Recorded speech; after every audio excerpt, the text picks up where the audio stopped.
پہلے تو میں نے مسلمانوں کے اخلاق سنے تھے، اب تو میں نے دیکھ بھی لیے، پر یہ بتا جب 12,000 آیا تھا جان کیوں نہیں چھڑائی؟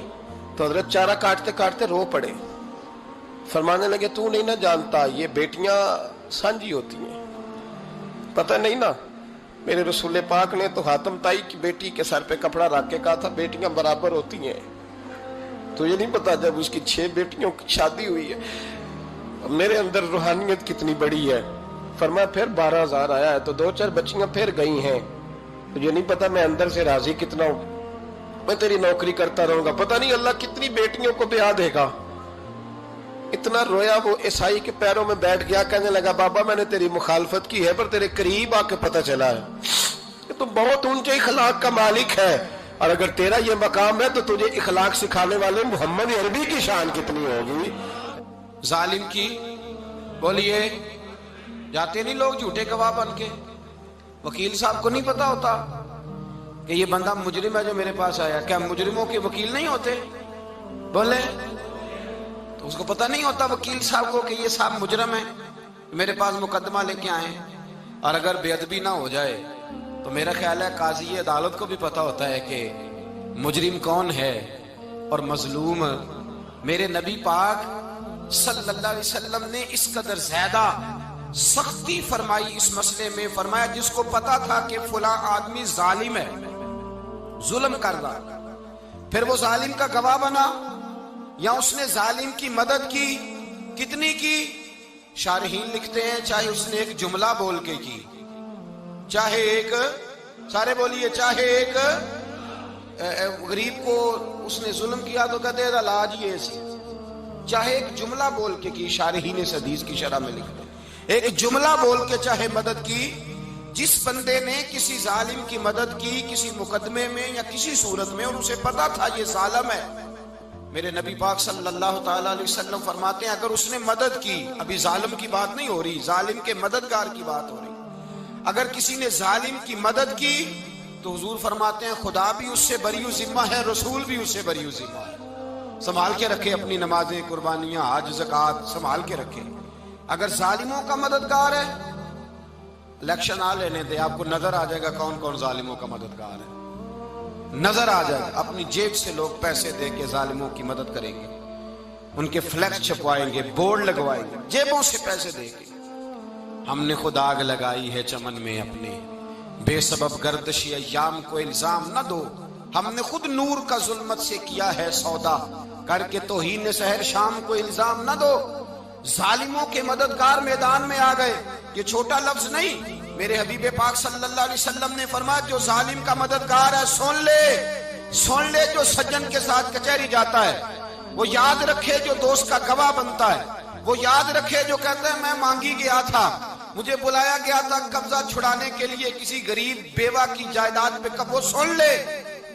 تو مدد کر کے نہیں آیا، تو خدا کے ذمے سے نکل گیا ہے۔ رسول پاک نے فرمایا تیرا میرا تعلق ختم ہو گیا، تو ظالم کا مددگار ہو گیا، پھر تو کہتا میں بے چین ہوں، میں بے قرار ہوں، میں آزمائش کا شکار ہوں، پلٹ کے دیکھ تو صحیح تیرا گناہ کتنا بڑا ہے۔ میرے نبی پاک صلی اللہ علیہ وسلم کا ایک اور فرمان سن لیں، ابن ماجہ ابو داؤد میں موجود ہے، اس حدیث کو آپ نے یاد کر لینا ہے، کر لیں گے انشاءاللہ، سارے کہیے انشاءاللہ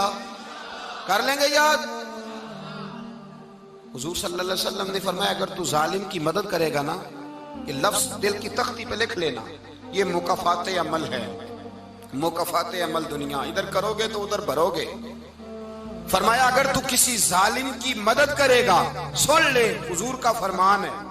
اگر تو ابن ماجہ ابو داؤد سیاہ میں موجود ہے، فرمایا اگر تو کسی ظالم کی مدد کرے گا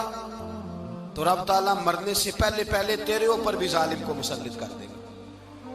تیرے اوپر بھی ایک دفعہ ظلم ضرور ہوگا اگر تو ظالم کی، وہ کسی صورت میں بھی ہو سکتا ہے، کسی صورت میں بھی تیرا بیٹا ہی اٹھ کے ظلم کر دے گا، تو الجھ جائے گا، کسی نہ کسی جگہ تیرے لیے تباہی کا سامان ہوگا، تیرے اوپر ظلم ہوگا، اس لیے کہ تو ظالموں کا مددگار ہے۔ چاہیے یہ تھا کہ تو مظلوم کی مدد کرتا، انسانی ایمانی یقین کا فریضہ سر انجام دیتا، تو ظالموں کا مددگار ہو گیا۔ ٹٹول کے دیکھ لیں،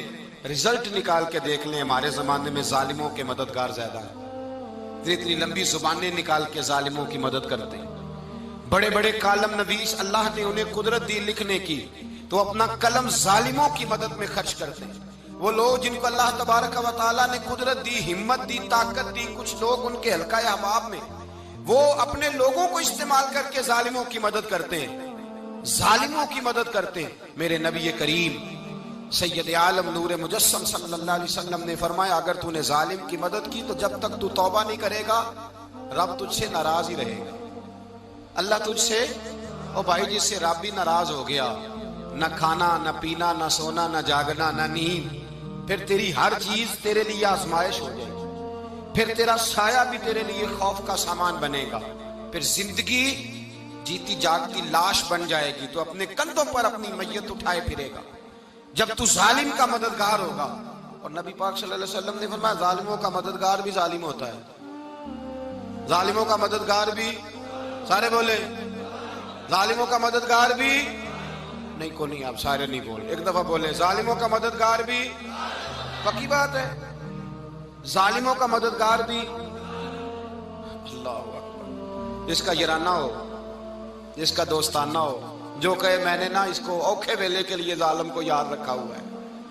کبھی مشکل پر رکھے نہیں ہوئے لوگوں نے ظالم دوست؟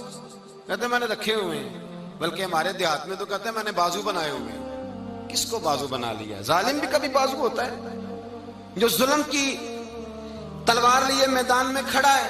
قارون، حامان، فرعون، نمرود کا حال نہیں لوگوں نے دیکھا؟ اپنے زمانے میں آپ نے کتنے لوگ نہیں دیکھے جن کے سائے سے، آواز سے لوگ کانپتے تھے؟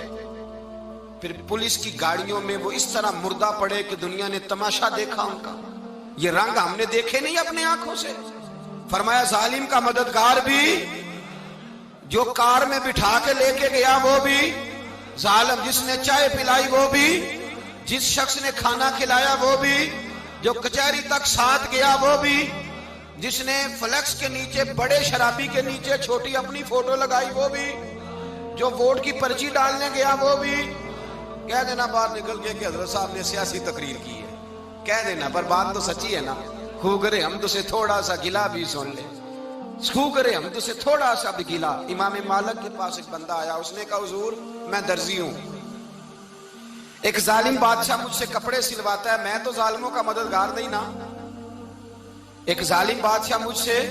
حضور میں تو مددگار نہیں نا ظالموں کا، جو فرمایا ظالموں کا مددگار بھی ظالم ہوتا ہے، تو کپڑے لے کے آتا ہے میں سی کے دے دیتا ہوں، ذمہ داری نہیں۔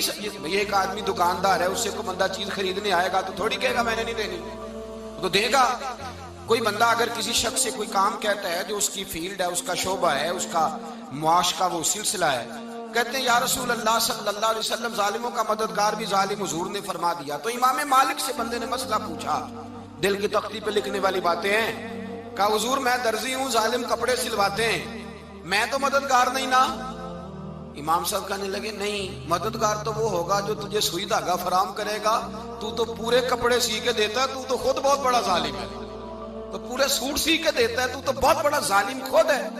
مددگار تو وہ ہوگا جو تجھے دھاگا دے گا، جو تجھے بٹن دے گا، جو تجھے نلکی دے گا۔ جو ظالم سے اتنی نفرت، ظلم کر کے بندہ آئے، یہاں تو ہمارے زمانے میں ہیرو بن جاتے ہیں لوگ، ظالم ہیرو ہے، لوگ اس سے ڈرتے پھرتے ہیں، گھومتے پھرتے ہیں، اور بہت سارے کم مزاج لوگ اس کے پیچھے ہاتھ باندھ کے پھرتے ہیں۔ ظالموں کی مدد کرنا، ظالموں کے ساتھ رہنا، یہ ظلم ہے، ظلم، یہ زیادتی ہے۔ میرے نبی پاک صلی اللہ تعالی علیہ وآلہ وسلم نے ارشاد فرمایا، یاد رکھو رب فرماتا ہے میں مظلوم کی مدد ضرور کروں گا، چاہے جلدی کروں چاہے دیر سے کروں، میں مظلوم کی مدد۔ اور حضور صلی اللہ علیہ وسلم نے فرمایا ہے، حضرت معاذ بن جبل کہتے ہیں حضور نے مجھے یمن کا گورنر بنایا، جب میں جانے لگا نا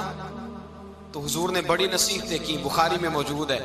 فرماتے ہیں جب میں پلٹنے لگا تو میرے رسول نے فرمایا معاذ ایک منٹ ٹھہر جا، ایک بات میری یاد رکھنا، اس کو نہ بھولنا۔ کہا حضور کیا؟ فرمایا دیکھنا کسی پہ ظلم نہ کر بیٹھنا، کہیں تجھ سے زیادتی نہ ہو جائے۔ محبوبہ پھر حضور نے فرمایا سن میرے معاذ، میں تجھے گورنر بنا رہا ہوں، زیادتی نہ کر بیٹھنا۔ یا رسول اللہ صلی اللہ علیہ وسلم کیا ہوتا ہے؟ تو میرے کریم نے فرمایا جب مظلوم دعا کے لیے ہاتھ اٹھاتا ہے تو عرش کا مالک کہتا ہے فرشتوں پیچھے ہٹ جاؤ، عرش کا مالک کہتا ہے فرشتوں پیچھے ہٹ جاؤ۔